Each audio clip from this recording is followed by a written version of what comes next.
Have you ever felt like a warrior within, battling your own doubts and fears? It's an interesting thought, isn't it? We all have this innate, unyielding strength within us, this inner rock, if you will. This is the part of us that pushes through the toughest of times, the part that doesn't succumb to adversity, the part that keeps us going when everything else says to give up.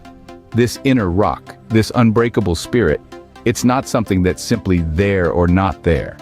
It's something we all possess, something we can all tap into. It's about recognizing this power, harnessing it, and using it to our advantage. And that's what we're all about here. We're about uncovering that spirit, that warrior within, and using it to conquer our personal battlegrounds, the challenges we face on our journey to self-improvement.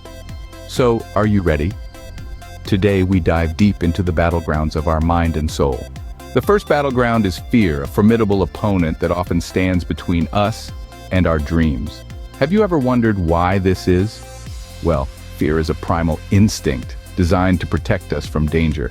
It's like an overzealous bodyguard, constantly scanning our environment for threats, real or imagined. But here's the thing, fear often gets it wrong. It can't tell the difference between a hungry lion and a challenging job interview. It can't distinguish an angry bear from public speaking. So it reacts the same way, flooding our bodies with stress hormones and sending us into fight or flight mode. Think about the last time you faced a fear. Maybe it was asking someone out on a date or presenting an idea in a meeting. Your heart pounded, your palms sweated, you felt like running away. But you didn't. You stayed, you faced it, and you overcame it. Real-life heroes aren't fearless. They feel fear, but they don't let it rule them. They acknowledge it, they learn from it, and then they act despite it. Like the legendary rock climber Alex Honnold, who scaled the 3,000-foot El Capitan wall without ropes. He didn't deny his fear. He prepared meticulously, trained relentlessly, and turned his fear into focus.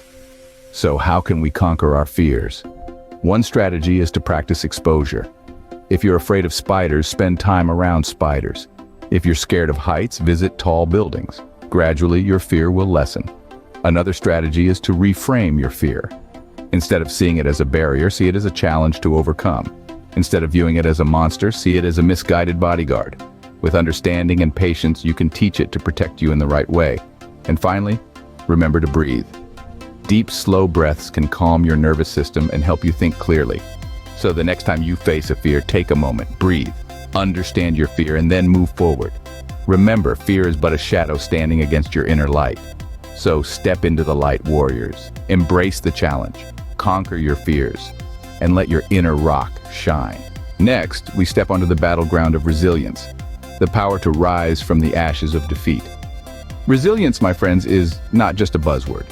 It's the secret sauce, the missing ingredient in the recipe of self-improvement. It's the ability to keep going when the going gets tough, to stand tall in the face of adversity. It's the superpower that turns setbacks into comebacks. Picture this, a boxer in the ring, knocked down time and time again. Yet, each time he picks himself up, dusts himself off, and steps back into the fray. That, my friends, is resilience, the unyielding spirit that says, "Not today, I will not be defeated." Now let's journey into the realm of the human spirit. Let us visit the life of Thomas Edison. Edison, known for his invention of the light bulb, experienced thousands of failed attempts before he finally saw the light, quite literally. But what set him apart was not his genius, it was his resilience. He once said, "I have not failed. I've just found 10,000 ways that won't work." So how can you build resilience in your own life? Well, start by changing your perspective on failure. See it not as a dead end, but as a stepping stone, a lesson learned. Second, nurture positivity. Surround yourself with positive influences and consume uplifting content.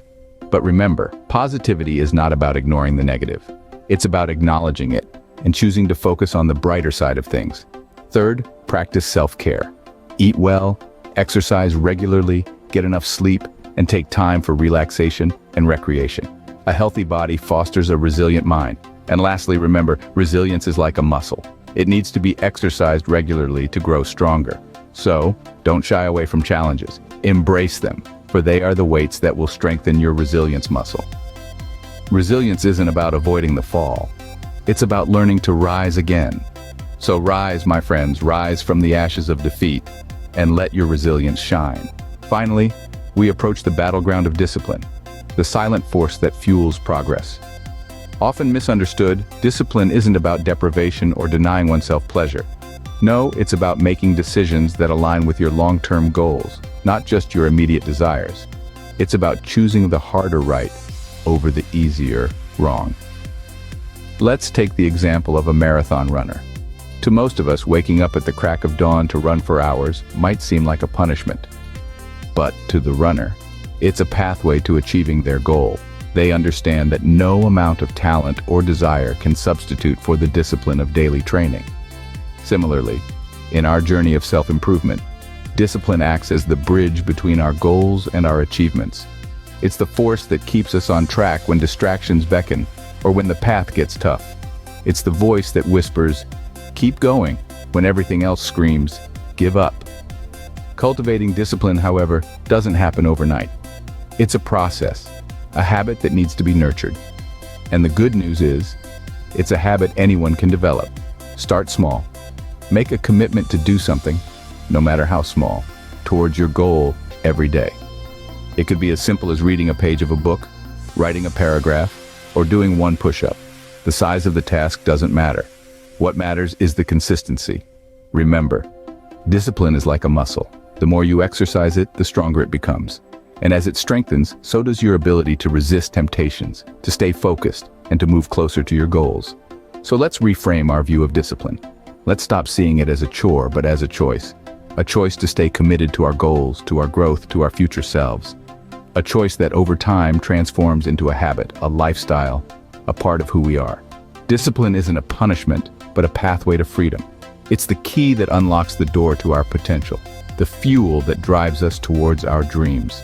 So, let's embrace discipline. Let's conquer this battleground and march forward in our quest for self-improvement. Now that we've explored these battlegrounds, it's time to embrace your inner rock. Let's take a moment and reflect on what we've discovered.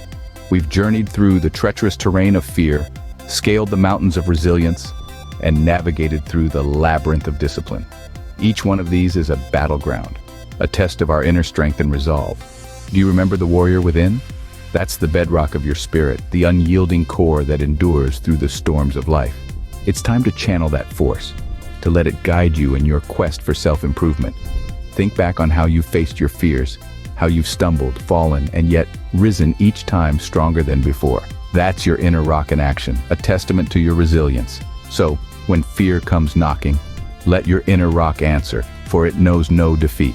Recall the times when you've pushed through, even when giving up seemed like the easier path. That's your inner rock showing its might, proving that discipline isn't about perfection, but about persevering in spite of imperfections. You see, your inner rock is not just about enduring hardships. It's about transforming them into stepping stones towards growth. It's about turning adversity into opportunity, fear into courage, and dreams into reality. So, here's a challenge for you. In the week ahead, identify one battleground that you'd like to conquer. It could be a fear you want to overcome, a resilience barrier you wish to break, or a discipline you aim to cultivate. Once you've identified it, commit to facing it head on, with your inner rock leading the charge. Share your journey with us. Let us know what battleground you've chosen and how you're planning to conquer it. Let's inspire each other, let's learn from one another, and let's grow together. Remember, your inner rock is your greatest ally in the journey of self-improvement. Embrace it, harness it, and let it guide you to greatness.